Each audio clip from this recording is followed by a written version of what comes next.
And welcome to the Landlord Zone, an amazing podcast where we interview some of the industry-leading lights to get their views on the private rented sector and the many things which are happening in it. Do you not agree, Eddie? 100%. And what a year to have these interviews. I know. It's like we picked the quietest, least relevant year in the industry to do some interviews. It's extraordinary, really. But I'm looking forward to this one. Absolutely. And I will be asking some questions. Eddie, who is the CEO of Total Property, will also be asking questions when and as he wishes at any point.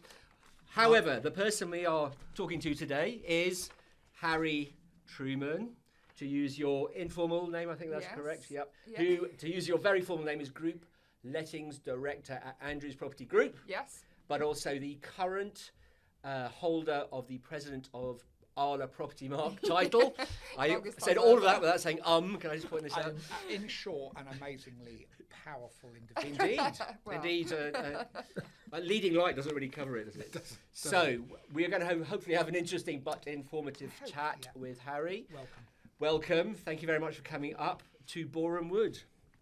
And the home of Sky Television and Elstree Film Studios, as well as this Total Property, Hamilton Fraser, My Deposits, the lot. Exactly, We're yes. all here. Them We're as all well. here for Them you. as well.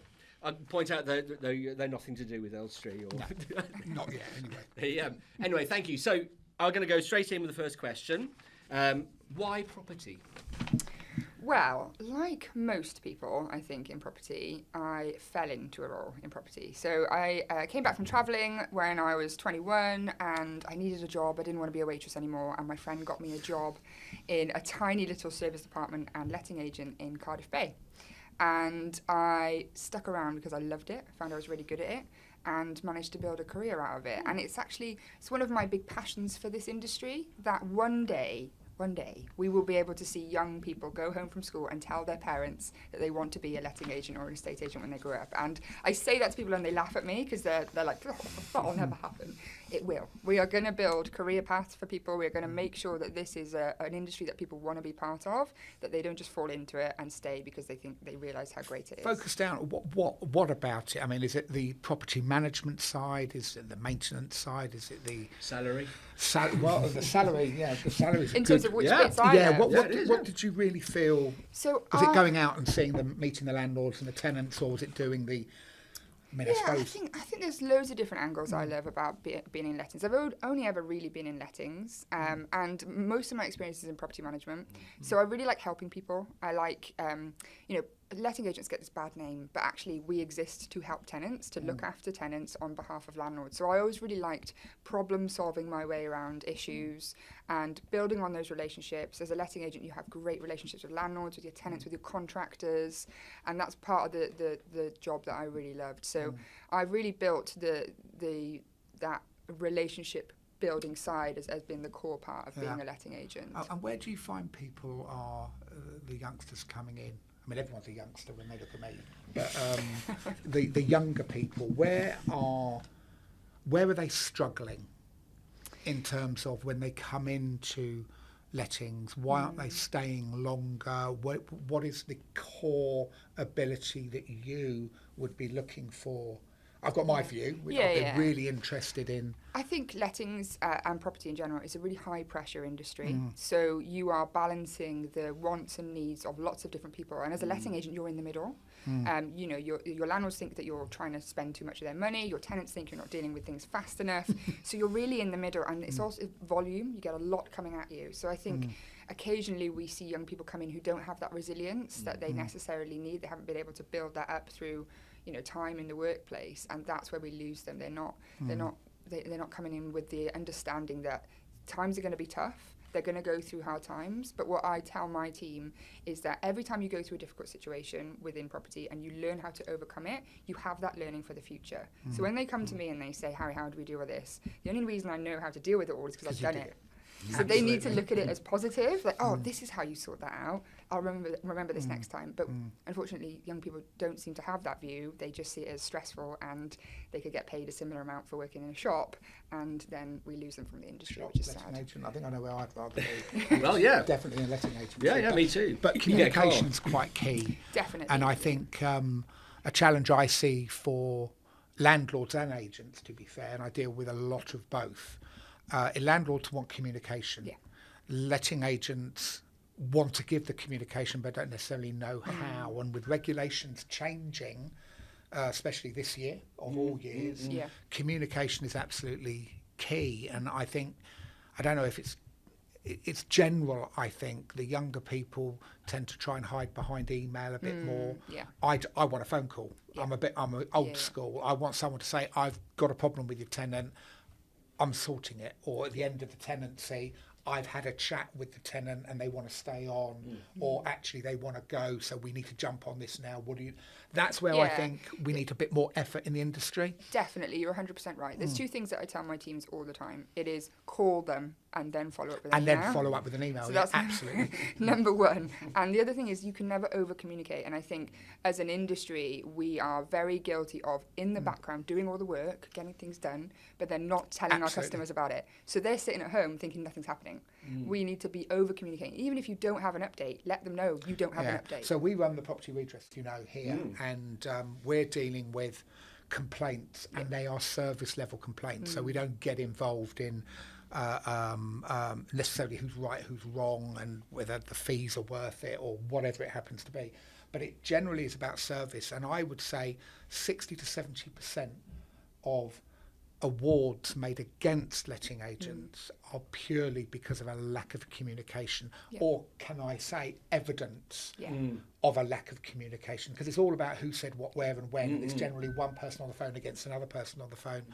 And I think if there's one thing PropertyMark and all of the other great organisations can drill in, is in this day and age, if you don't tell the landlord what's going on, or you don't communicate, chances are you're going to get a complaint against you, because no one wants to pay fees, do they? So, and that's always the way. I don't know whether you agree with that, Harry. Yeah, I totally agree. I think communication is key in our relationships with landlords and tenants. And you made an interesting point there about making a note. I say to my team as well, if you didn't write it down, it didn't happen. Didn't happen, absolutely. All the time. So it doesn't matter that you think you said that. Write it down on the CRM, and then we can use that as evidence then to back up. Yeah, we had a director here once who just said that the whole time. Write it And down. we all hated him. And it turns out it was good how advice. right that man was. Talking of PropertyMark, so I'm told that being president of one of the two arms of it is basically akin to having another job. Yes. Are you doing your current job at all? I am. As well. As well. I am managing to keep all the plates spinning. One of my exec directors actually said to me last week that he is in awe of how much I've managed to, not drop any balls while I've been going along. There's a lot of travelling, right, isn't there? Yeah, so lots of travelling, lots of events. So between September and the end of November last year, I did 19 events, I think over 14 weeks or something. Wow. So Why did you want to do, I mean, I know you're young, but why did you want to take that on now at probably the height of your career, if you look at what you're doing? Yeah, I think it's an interesting question, isn't it? I think it's, for me, I really want to impact positive change in our industry, and I want to show that you can be a mother and have a career, and that you can do things that challenge you, that you aspire to be. And I think for me, I want it to be living proof that it can be done, that you can do all of these things, you can keep them all going. And actually, the age demographic of presidents is coming down. We had David Votter a couple of years ago, he was the youngest. Then we have me, I'm the youngest, and then next is Meghan, and she's the youngest. So, the age. How do you juggle? How do you juggle everything? Your main job, your family life, your kids. How do you? I mean, it takes a lot of organisation. You write lots of notes in the French, presumably. Yes. I'm not here. Yeah. I am a slave. You're on your own. I'm a slave to my Outlook diary. So I live by I don't know what I'd do without it. I time box a lot of things, so I will put things into the diary to do at certain times. I have a very supportive husband who does the majority of the childcare to allow me to be out on the road all the time. So a lot of different things, and I know not all women will have access to those things, but I've been very lucky to have a supportive husband, to have a supportive employer. They've obviously had to be supportive of the fact that I'm out on the road 2 days a week at the moment, but they can see the benefits for the business and for my career as well. So yeah. And what do you want your legacy to be, Harry? What do you when you is it a year? If I'm It is right, a Lee? year. Legacy Yeah. sounds like retirement. It for them does. to me. Yeah. So when Quite you, there, yeah. Exactly. Yes. when you step down to that well-earned holiday Yes.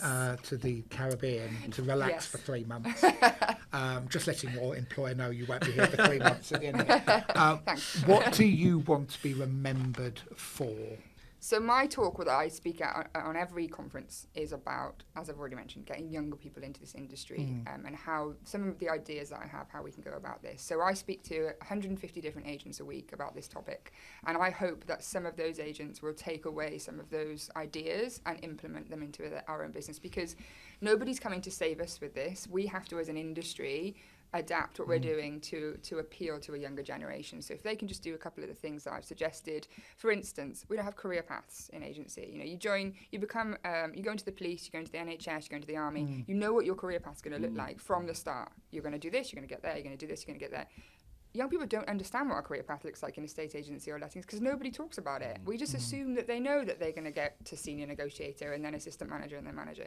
So we need to be communicating this to encourage younger people to go, that looks like a career I can do, I'm going to apply to be a letting But agent. does not regulation form part of that? Because I know in a regulated business that I run on the insurance side, we have to have career paths because of responsibilities to the regulator. So they want trained people.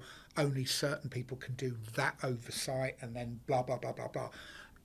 Does that not call for to change lettings and estates into a more structure? There needs to be some framework that is forcing employers Is to there a introduce it. framework around the training of estate agents? Has I that don't been think- put together? I don't think there is, Well, other there- than I the mean, Ireland. obviously- No, I know. There I'm was- taking the mickey out of Roper. Yeah. Oh.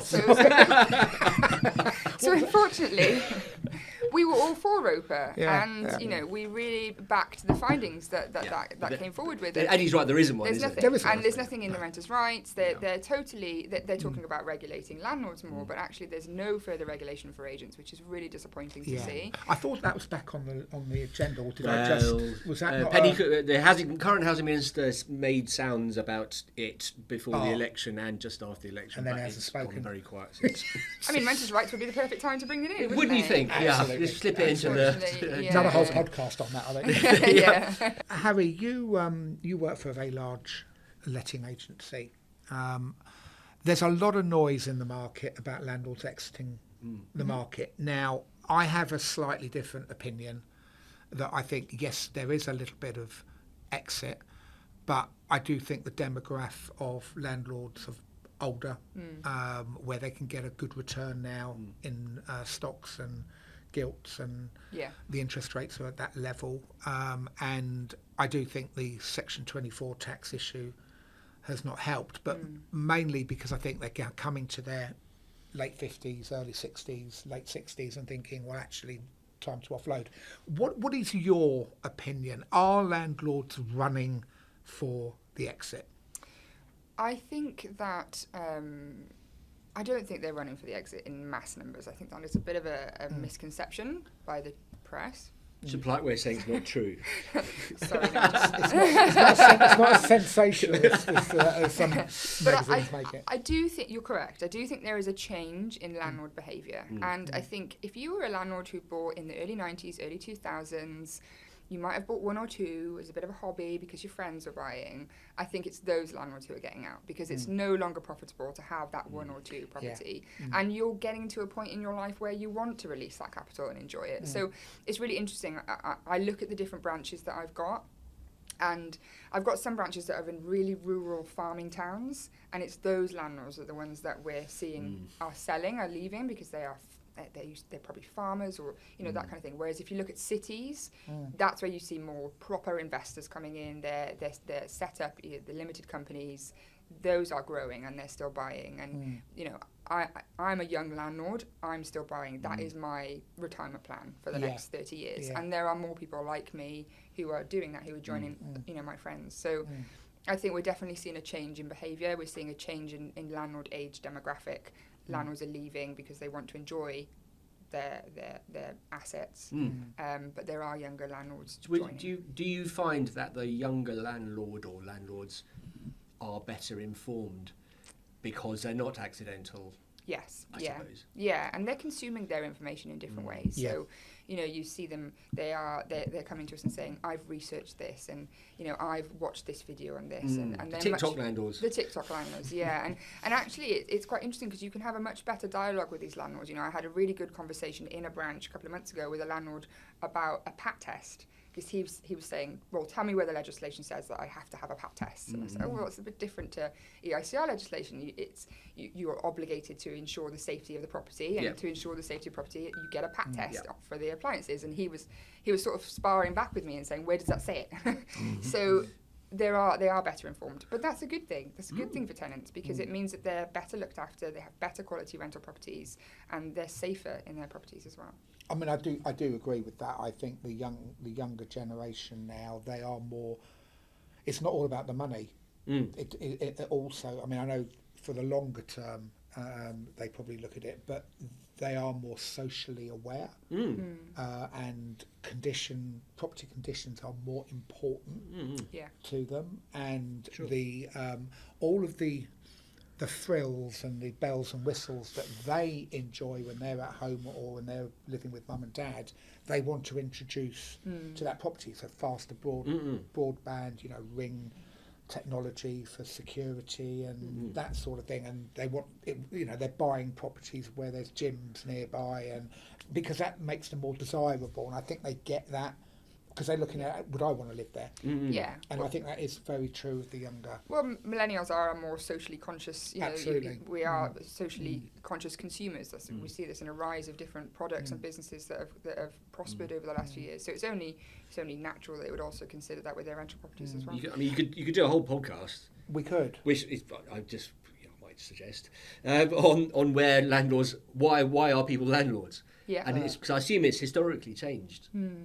One of the biggest regrets I've got, actually, and then we'll finish off there, but is that when they introduced tenancy deposit legislation and we won a scheme, there was such an opportunity for the government to allow us to ask a few more questions. So, like, what is your date of birth? And we could have then given the market a lot more information about the demography, the demographics of a landlord, as we've been going 15 years now, tenancy deposit protection, almost 20 years actually. So you think about the amount of data, but we weren't allowed to ask the right questions, and now they're coming back to us saying, well, could you find out a little bit? Well, you stopped asking. We know there are at least 20. That question, but yeah, I'd love to know, have we got any anecdotal evidence that the age group is changing over a period of time? It would be really interesting to know that, wouldn't it? So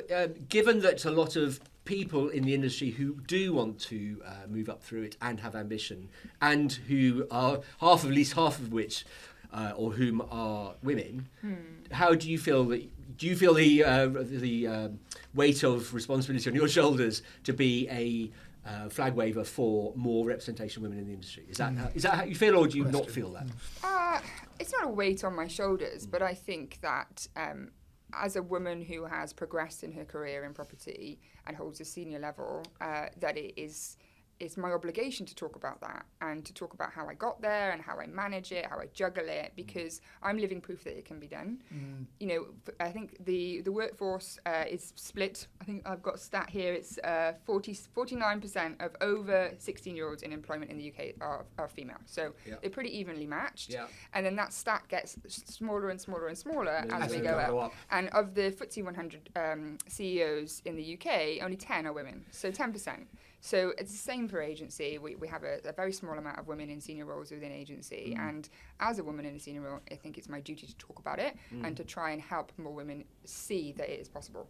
I also have my Women in Property Speakers list. You do. Which I created. Which by the time this is broadcast will be public. It will be public, yes. So I created it last year, basically just off the back of the frustration that we see lots of podcasts such as this happen and industry events, and we often see an all-male lineup on the panel, or we see male guests always on podcasts. And when me and my colleagues and friends have challenged some of these organisers, their response often is, we didn't know who to ask. which frustrates me because there are many, many women in our industry that are expert in their fields. So I created a list last year. It was 80 different women based on a nomination process on a LinkedIn post. And it was really well received. And actually we saw a lot of people using it. Stephen Brown, for instance, went through it and used it. And so I've recreated the list again for 2025 and it is nearly ready to be published. So I hope that people use it. I mean, I think that this is a really important topic in not just your industry. If you take we're in the same industry, but if you take the insurance industry, I was very pleasantly surprised when I got into lettings years ago in all the schemes that we run of how many women were progressing up the seniority level, whereas in insurance it is very male dominated, very white middle class. I wouldn't even say young men, actually, the increasingly older men sitting in their big chairs. And I thought that lettings actually was a little bit more progressive because a lot of the people we talk to, a lot of the agents, the large agencies that we deal with, we're dealing with ladies. And the problem, what I've noticed, sometimes women are portrayed in business and they put in front, this power-hungry, lady that, with big wide shoulder pads, like the old 80s style. Yes, and I still think the insurance world is doing a little bit of that. But I think the lettings agency market, from what I'm seeing, there are more and more women that are doing what you've been able to do and are demanding more seniority in business. And actually, I think it works as well. A lot of landlords are women. So that's right. I think you're right that women previously in senior roles may have felt the need to sort of dial up their male, and be over the top with what they would deem male characteristics. And I think that part of my, duty is to show that you don't have to manage like that. So I'm very much, I'm a collaborative leader. I like to listen to my employees. I like to lead with empathy, and that's my strength. So when I sit in a room full of people who are predominantly male, and I can say that this is my strength, this is how I lead, that differentiates me, and I think women should be proud to lead like that. They shouldn't feel like they have to be more male. So hopefully we're seeing more of that. Talking of agents, we have some research from Total Property, which shows several things, but one of which was that 3/4 of agents are clearly worried that the regulations about to hit them are going to be a challenge rather than a help. I think it'd be fair to say. Are they right to assume that, or is this all about hot air and people frightening everyone into their graves about the Renters' Rights Bill and soon to be Act? What's your feeling on that? I think the bill, soon to be Act, as it stands, it does present some challenges. But I think that every challenge such as this brings opportunities as well. And I think it's really important that agents are getting ahead of the legislation now and trying to understand where those opportunities are. So, for instance, if a landlord in the future is going to have to wait minimum 12 months to get possession on an arrears case, because at the moment it's already 4 to 6 months, so it's going to get even longer, then something like an RLP policy is going to be essential for that landlord. I'm a landlord, I have an RLP policy. I'm not bothered about the renters' rights because I know that even if my tenant falls into arrears, I'll get paid, I'll get help with the eviction. And I think that's one of the opportunities, is that upselling things like that to landlords, it will be essential. So there's various opportunities. I think letting agents have a right to be concerned because there are various elements at the moment of the legislation that are particularly worrying. The inability to take more than a month's rent up front will really restrict some of those more vulnerable tenants in how we're going to house those, because if they can't get access to a guarantor and they can't pass their reference in, then how are we going to get them in? Well, overseas tenants as overseas, well. So you've got 3 categories. So you've got your overseas tenants, you've got your students, and you've got your tenants who have bad credit, who can't pass their reference. Or no history. Or no history, So those are some of our most vulnerable tenants. We are going to have real issues with getting those in. So there are definitely concerns with the legislation, but then there are also opportunities. There's the landlord register that they're creating. Could this be an opportunity for agents to help their landlords with going onto the register, getting compliant on there? You could charge for that. So there's various opportunities to look at. And my advice to agents is to get ahead of it now. is to start planning now, is to start looking at your budgets for 2025, understanding what you're going to lose. So we're going to lose money from renewal fees, for instance, understanding exactly how much you're going to lose, and then working out where you're going to get that from.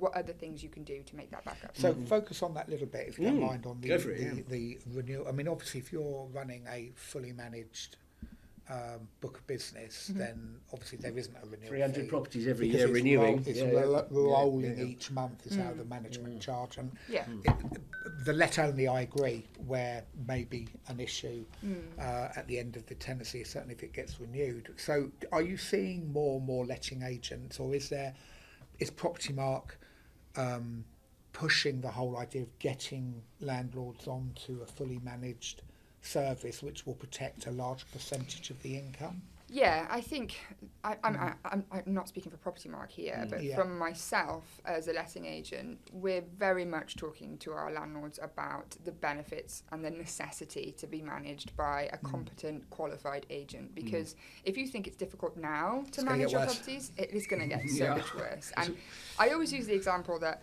if anyone knows the legislation and how to manage a rental property, it is me.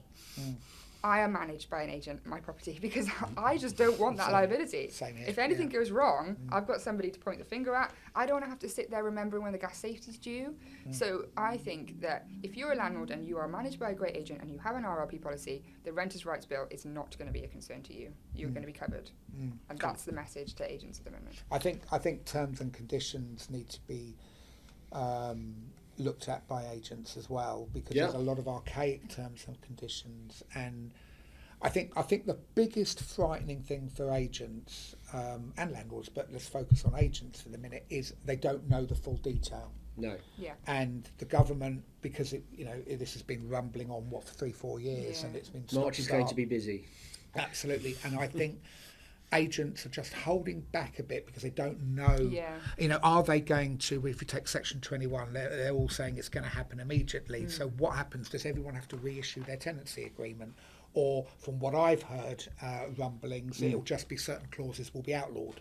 So does that mean that you don't have to suddenly get 508 tenancy agreements and redo them, and you haven't got the staff because someone's going on holiday over Easter? I think that's where I think the government should be held a little bit more account, is to, it's happening, get on with it, but can you let us know if there's going to be a implementation period, or there's going to be a phased approach to some of this? Sorry, go on. We need clear guidance on it. So if you take the Tenant Fees Act, which was the last major piece of legislation change that we had, I think that was enacted in 2019. In the February, and then it didn't come into play until the May or the June of that year. So we had a bit, and that was only for new tenancies. And that's then we had correct. a year. They did it with deposit protection as well. 220 was the we had a year until for continuing tenancies. So the letting agents across the country, we need some sort of guidance on what that implementation is going to look like. Because it would be fair to say for agents to say to the government, it is a bit tiresome because you keep saying these things are going to happen. So we had regulation property agents, we had the original renters reform bill, and we've had several other examples of this, and they get almost to the point of becoming law, and then either governments change or whatever. I would, if I was an agent, I'd be annoyed. Absolutely, and just let's take it one step further. You take pets, or landlord, for example.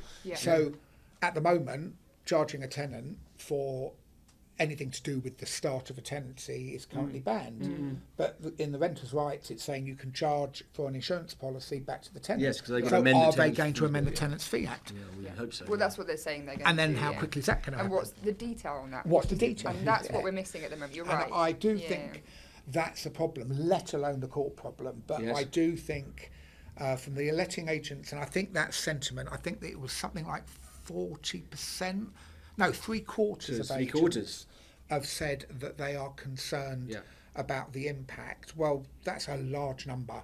And I think someone needs to be listening and at least saying, look, this is going to happen, and it's 99% where it is. But anyway, that's just we're spending a lot of time trying to tell government this. Unfortunately, they are listening to other groups, and they're not interested in particularly the landlord or the letting agent view. On that note, we shall say thank you very much for coming in. We could have been here. We could. I know. We could. We do. I was just for another hour, I think, probably. We're just getting started, aren't Some we? of the people watching. But we thank you very much for tuning in and listening and watching to this. Thank you very much indeed. Again, thank you very much to Harry Trueman for coming in. Thank you. Amazing. And also, we have one last question for you. We have a last question for you, which is, before we leave, what would be the one thing you change in your sector, in the letting sector? If you had a magic wand. So it actually relates to what I just said. If I could change one thing, it would be that the government would listen to agent and landlord groups just as much as they listen to tenant groups, because then we would get a balanced view, we would get legislation that would support both sides and would not ultimately end up being detrimental to tenants in the long run. So I think what she's saying is, write to your local MP. And Lords. And Lords. At the And moment. Lords. It's in the Lords, It's in the Lords at the moment. It is in the Lords, so yes, there is a PropertyMark toolkit. It's very easy to use. So what I really love about Parliament is that the final act before legislation gets royal assent is called ping pong. Isn't that great? Oh, was it It's what, called back between the ping pong. Commons and the Lords? Yeah, and it the goes Commons ping and pong, the ping Lords, pong, yeah, ping pong, then go. Anyway, before ping pong. Yes. Goodbye. Thanks.